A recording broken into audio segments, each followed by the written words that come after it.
Wondering how to fall completely in love with the people and things that surround you at home? I've spent the last 15 years studying how and where families thrive and what relational and house characteristics ignite us with that homey feeling. On this podcast, we uncover how our brains process the people we live with and the houses we live in so we can confidently create our homes to be wonder-filled connection magnets. Ready to give up the decision fatigue, comparison hives, overwhelm ulcers, and confusion chaos? You are in the right place. I'm your host, Carly Thornock. Welcome to Becoming Home.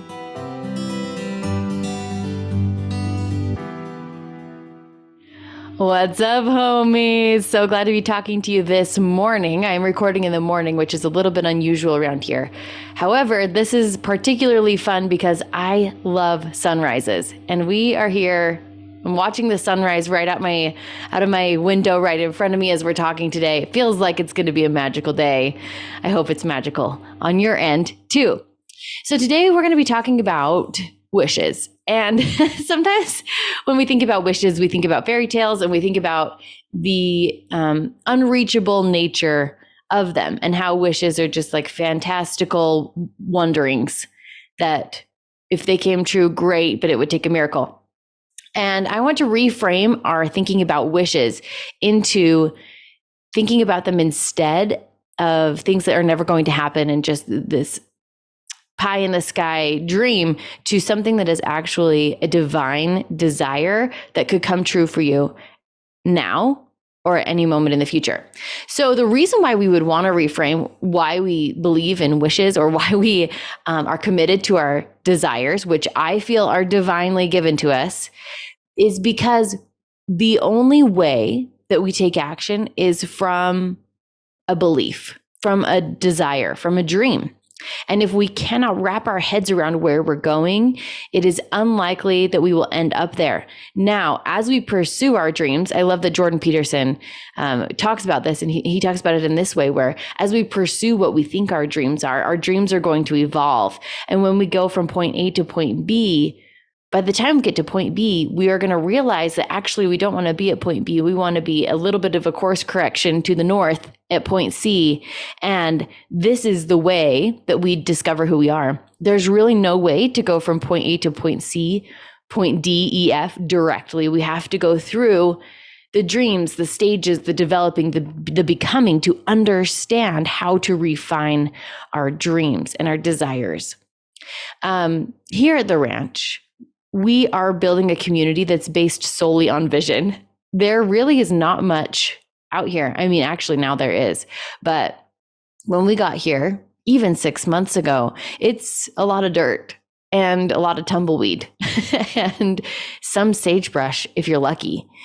And as we've been working together as a community to build this community and our own homesteads into what we are dreaming them to be, it's been really fun to see what at one point felt like impossible dreams, a pie in the sky wish coming into physical, tangible reality with our homes and with our lots and with our gardens and with our friendships.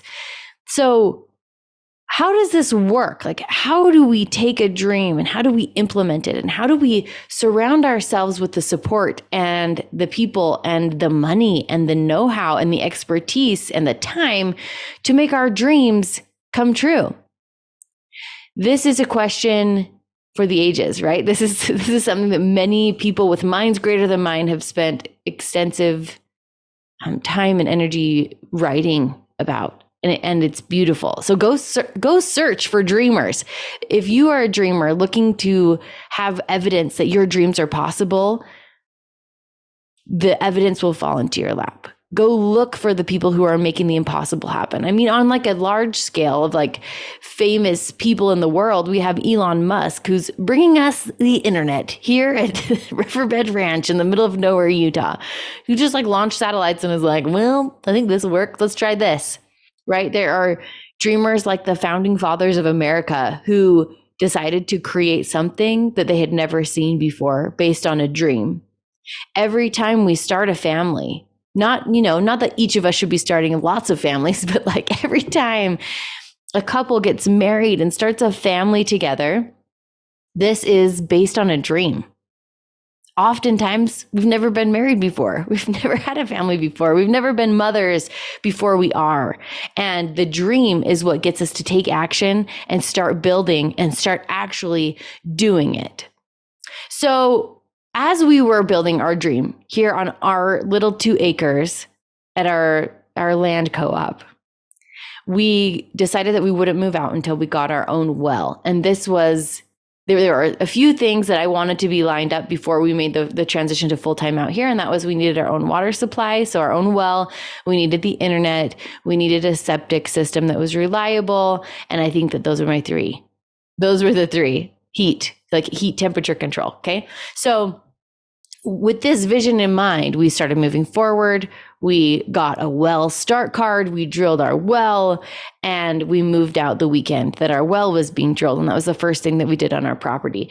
And the symbolism of wells to wishes feels a little bit Snow Whitey. And I love that. I love that when we think about wishes, it's like this wishing well or a fountain that you toss a coin into. And I love that the first thing that we built on our lot was our well. To me, it was symbolic of all of these wishes that I was holding. And when I talk about wishes, we talk a lot about this in the Knowing, in our membership program. And if you're on my email list, I send in a lot of emails about dreaming big. Get on my email list. If you're not on my email list, go right now, carlythornock.com, and sign up to get on the email list. There's some good stuff coming, you guys.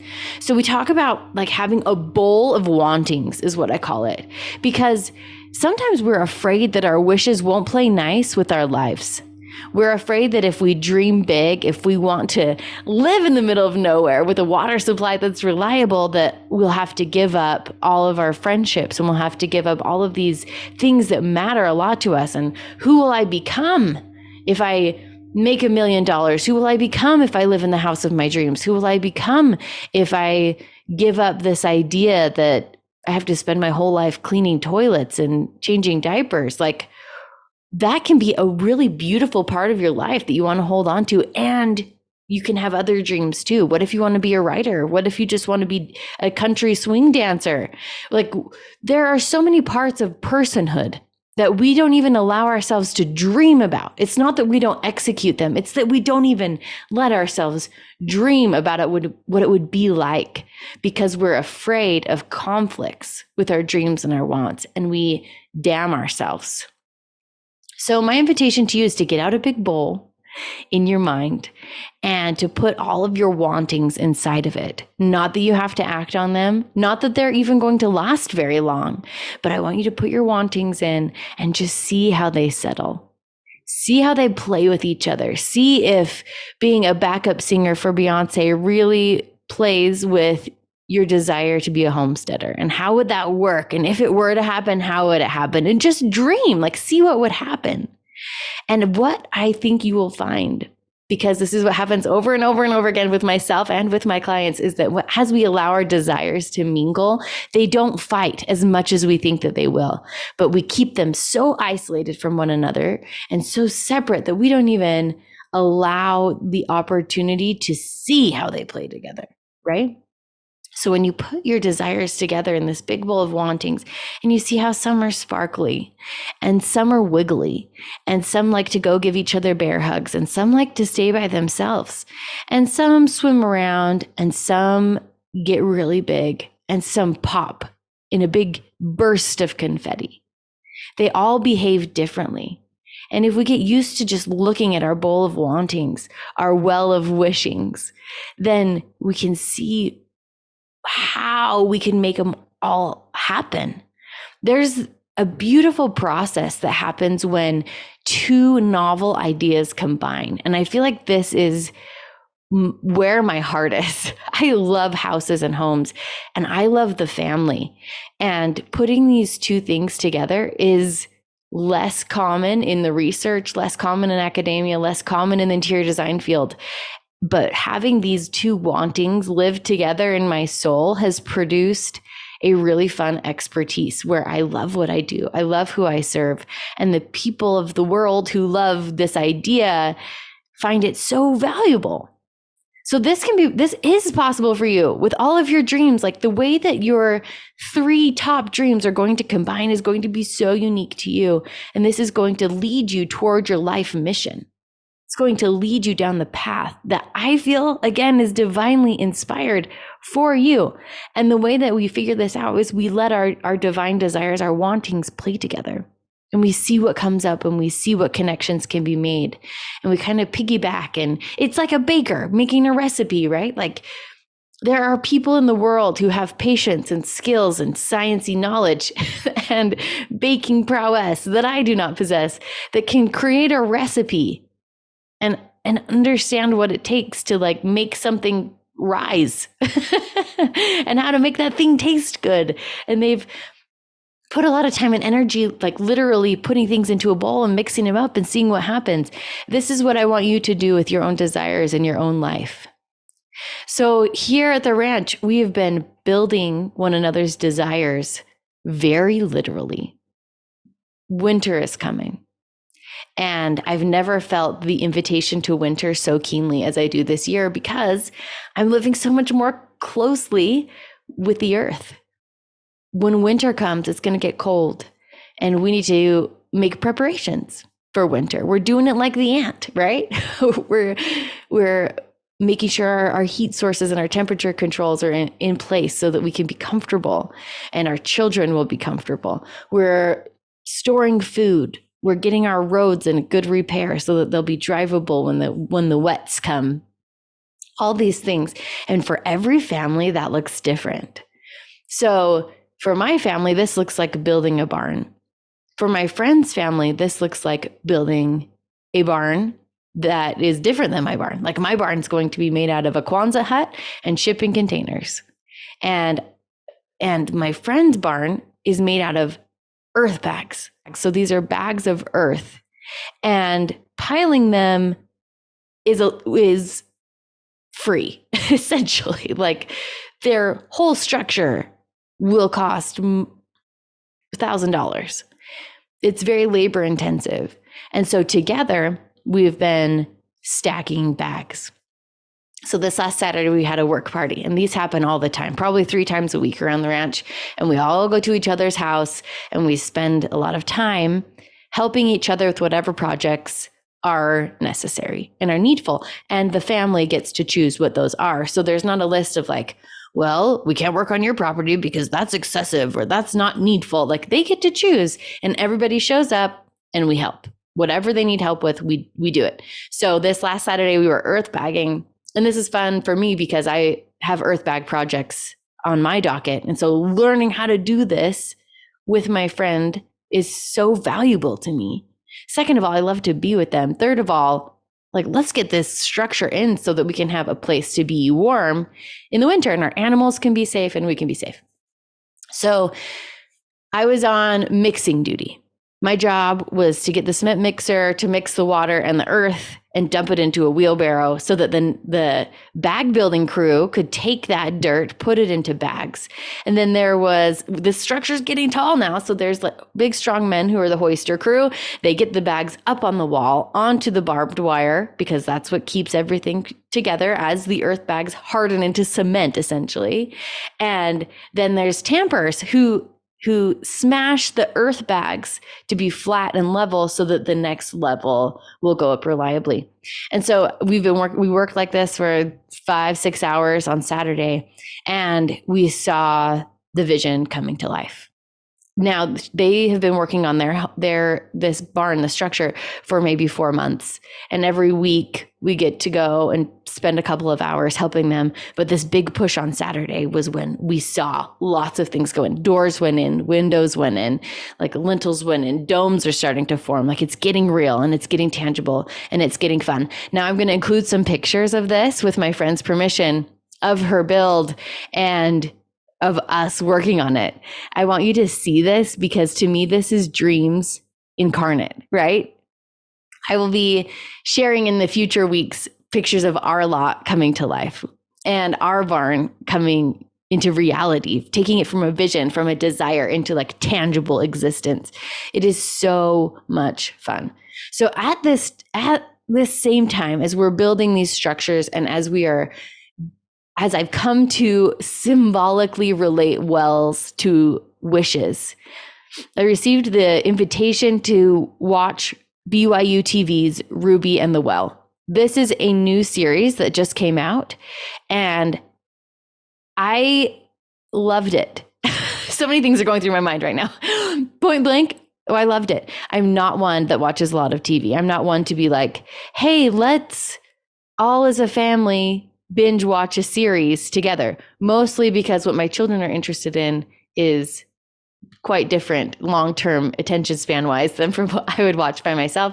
My husband and I like to watch some shows every once in a while, but like we're building stuff and we often don't spend a lot of time watching shows. So when I received this invitation from BYU TV to go check out Ruby and the Well, I was like, okay, like I like BYU TV, had some good experiences.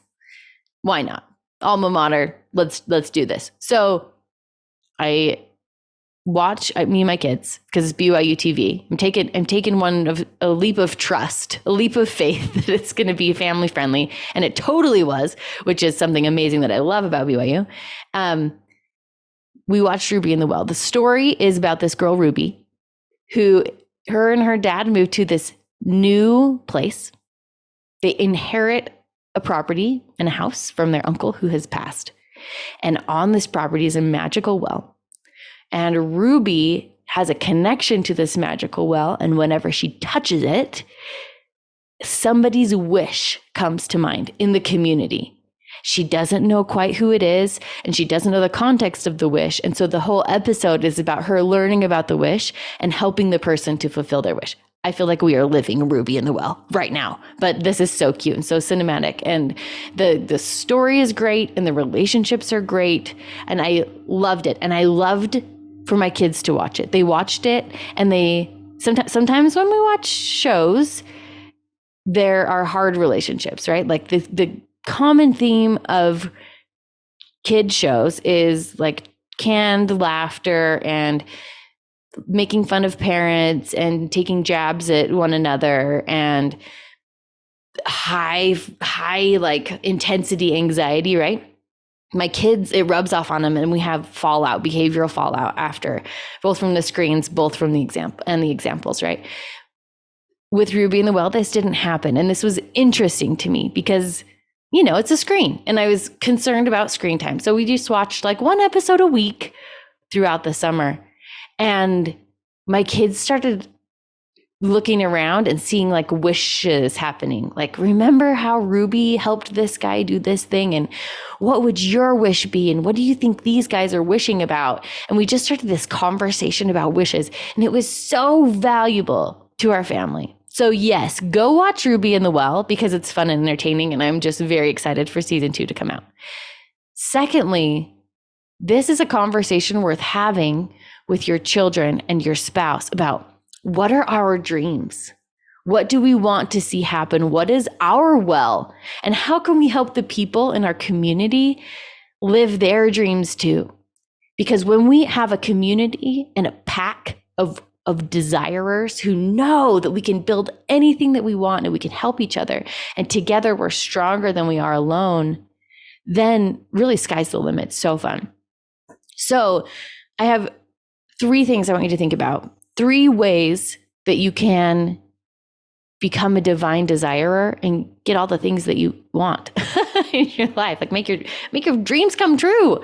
First is you need to unleash that power of divine desiring. And this is looking in your wish bowl, your bowl of wantings, you're wishing well, and having faith, essentially, that when you desire something enough, you can make it work. You can figure out a way within your realm of values, within your realm of chosen parameters, whether that be budget, whether that be relationship prioritization, whether that be aesthetic, however you want your wishes to come about, like you get to choose.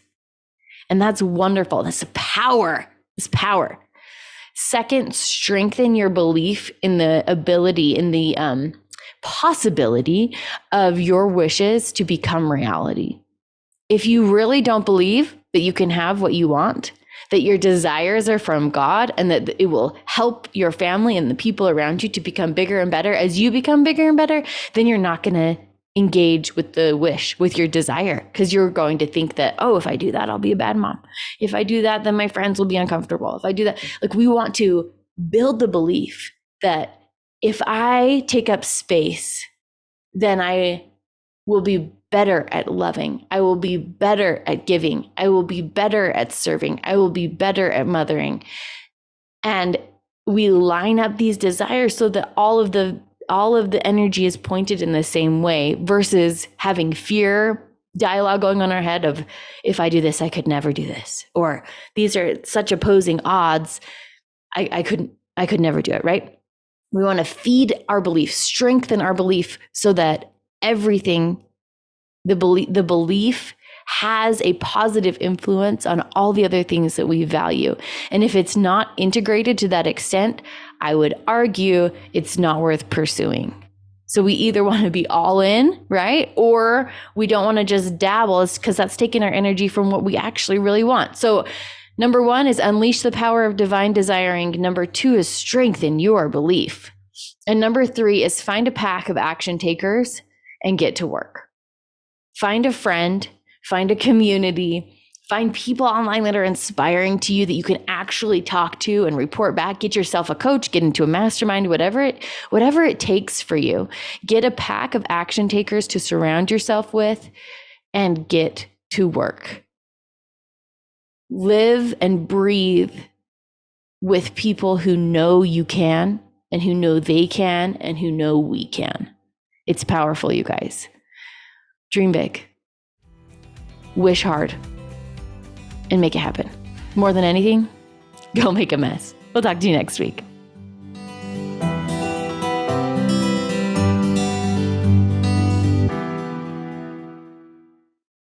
Hey, thanks for listening today. If you love what you're hearing, share this episode with a friend who you want to chat with about it. Also, leave a review for the show so we can reach more soulful mamas looking to love the magical humanity that surrounds them at home. If you really are digging this scene, come check out The Knowing, the inner circle for confident home creating. Find all the info about it, as well as a full transcript of this episode, over at carlythornock.com.